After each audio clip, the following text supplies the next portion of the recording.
How you guys doing? Hope you're doing fantastic. One big thing I'd like you guys to do more often, just support the channel. Hit the like button whenever you can, just to appreciate the content.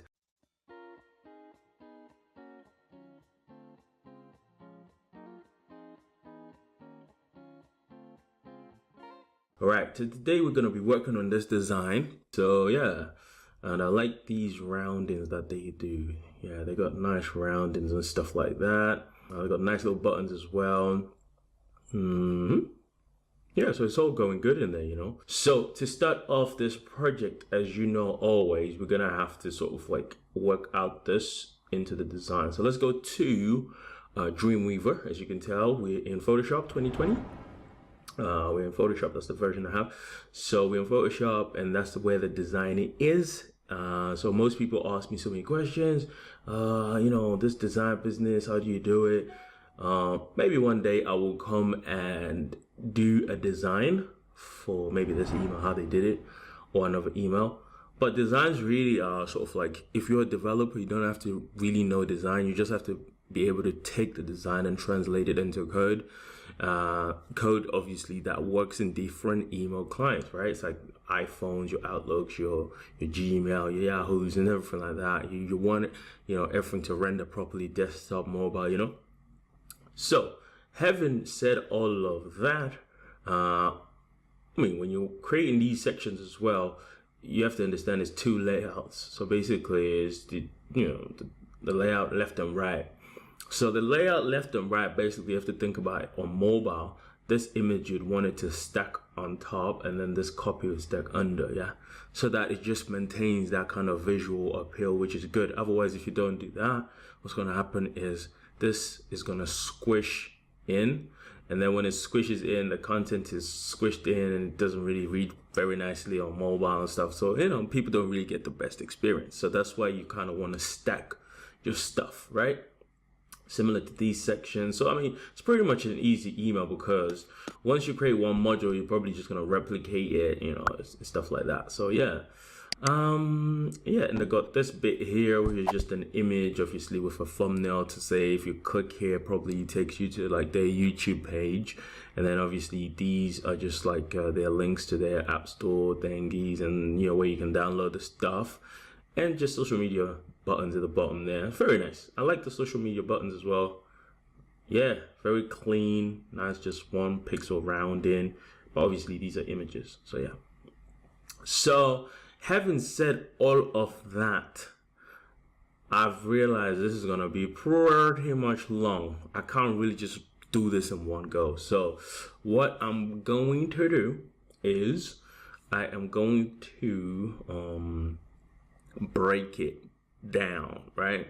So that every video you're watching is gonna be sort of like a module. So we're doing a modular approach to this. I'm not just gonna bang up 1 hour video me coding this. So what I'm gonna do is I'm gonna focus on a module, so that it kind of maybe sells it easier, and also it helps you if you don't want to pay the course. You know, it's totally up to you, but at the end of the day, the course is good because it gives you from the start to the finish, and also gives you like resource files for you to follow along. So but if you don't want to get the course, that's absolutely fine, as long as you're smashing the like buttons on YouTube. Much love for that. And yeah, we're gonna walk through this from start to finish, I promise. And then we're gonna do modular approach. So to start off, we're just going to create this banner just to kick things off. And then part 2 will be this section and this section, right? This is your part 2. And then part 3 will be just to replicate. Part 4, part 5 will be the footer section. You're gonna love it. So make sure you watch the entire thing. And as well, the same consistency on the first videos, press that like button. Second video, press that like button. Just show support and love. It really goes a long way, right? Anyways, so let's start. So I'm gonna jump into Dreamweaver. And you can see here, I've got the start. I've got a blank canvas with the word stat. So if I tab that in, it loads all my stuff, which is just my blank table cells and stuff like that. If you want to know how to do that, just let me know. It's just a trigger that I set. It's very simple. But yeah, so we're gonna see here. So how do you want to code it? Like TRs? Yeah, so TRs are fine. All right, so we're gonna insert a nested table. If you haven't watched or understood nesting, I have a video on the channel.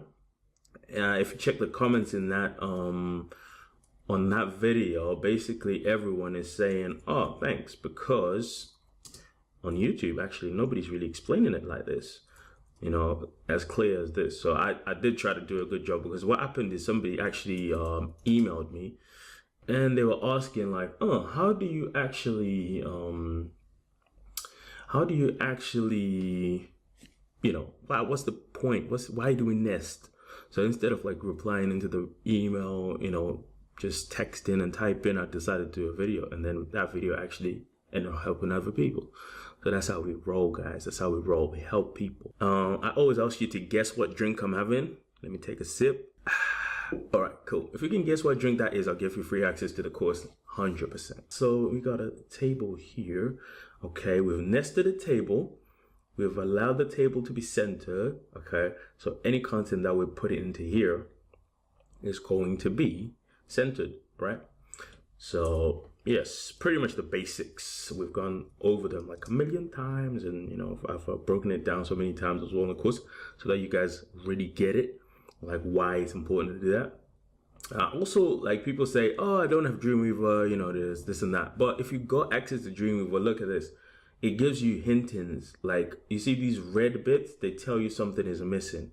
Whereas if you're coding with something like Notepad++ or something else, it just basically won't really show you those things. And these things are critical, because if you keep coding and coding and coding and your code gets bigger, what then happens is that your code basically is going to be, you know, messy and broken, and then you won't even realize it. And then in some email client, things will not be showing up as correct. And then you start scratching your head trying to go and figure it out. But Dreamweaver, what is good is it just shows you like exactly like something is wrong, and then you can act on it instantly, right?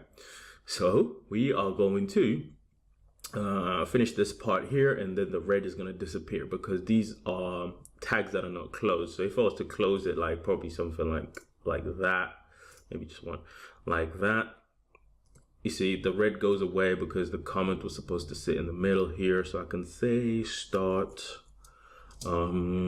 hero or header section. Okay. So yeah, you can tell my typing is all over the place today. So okay, so we copy this. Okay, we put it right underneath, right?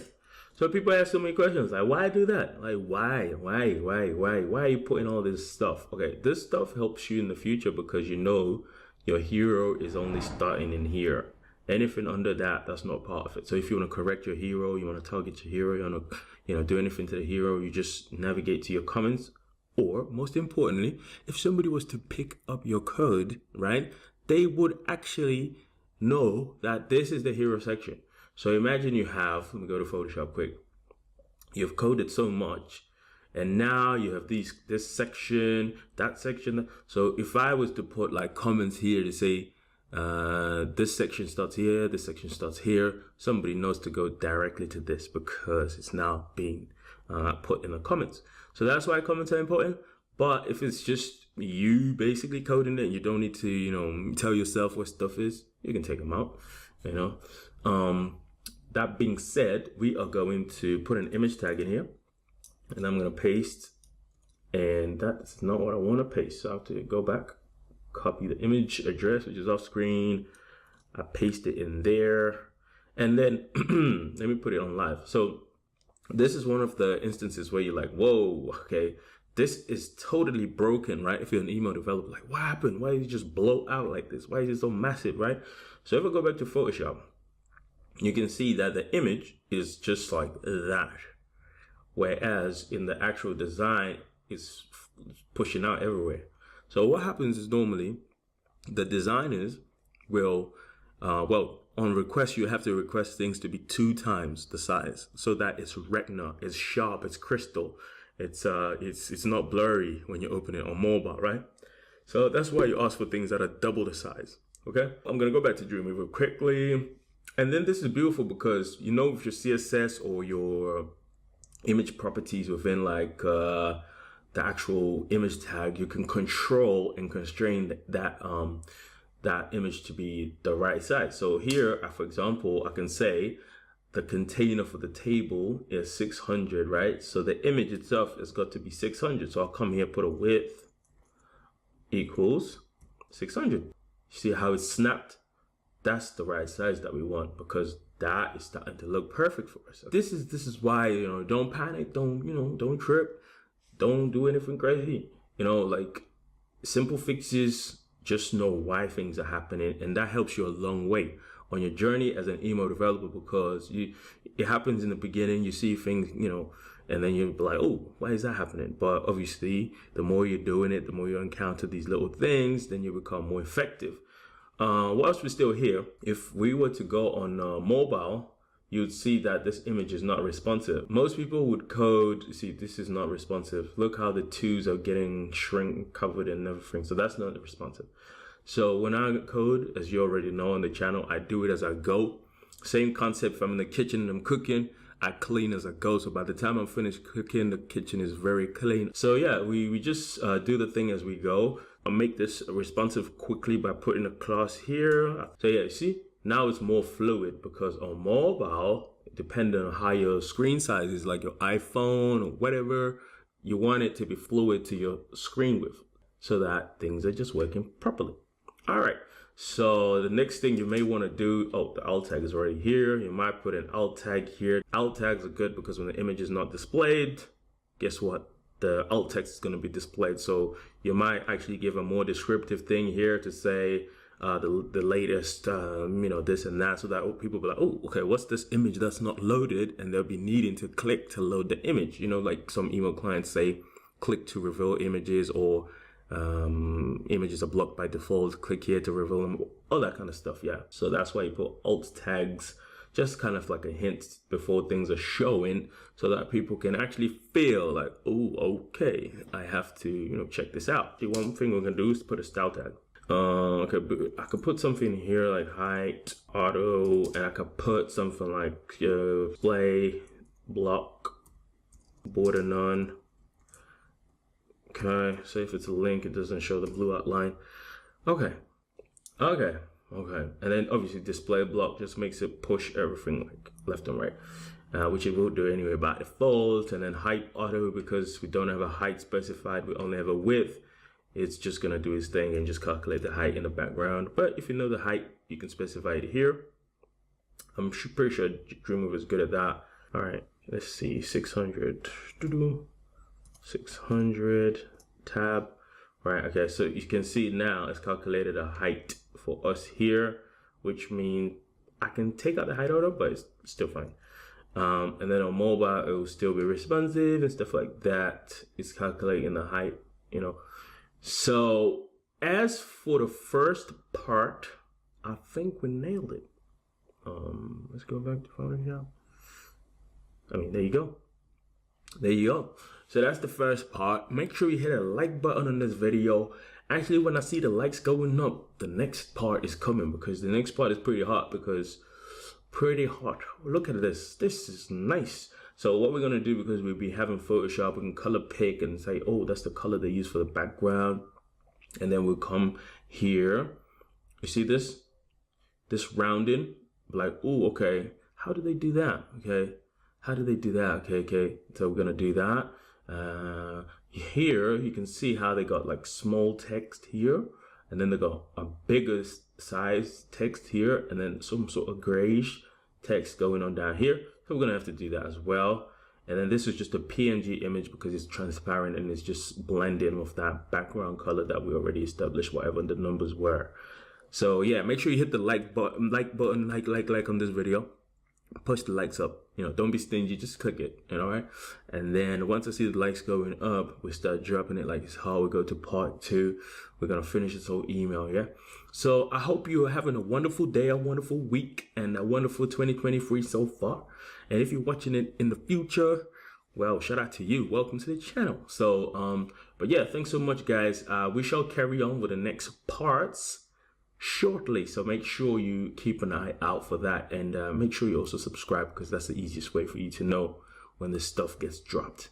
All right, on that note, thanks so much. See you in the next video. Hey, hope you're having a good day. I got some good news. The course is now available. Click the link below to get full access. And if you're new, consider subscribing. Thanks for watching to the end. If you've liked this video, please hit the like button. It really helps. Thanks.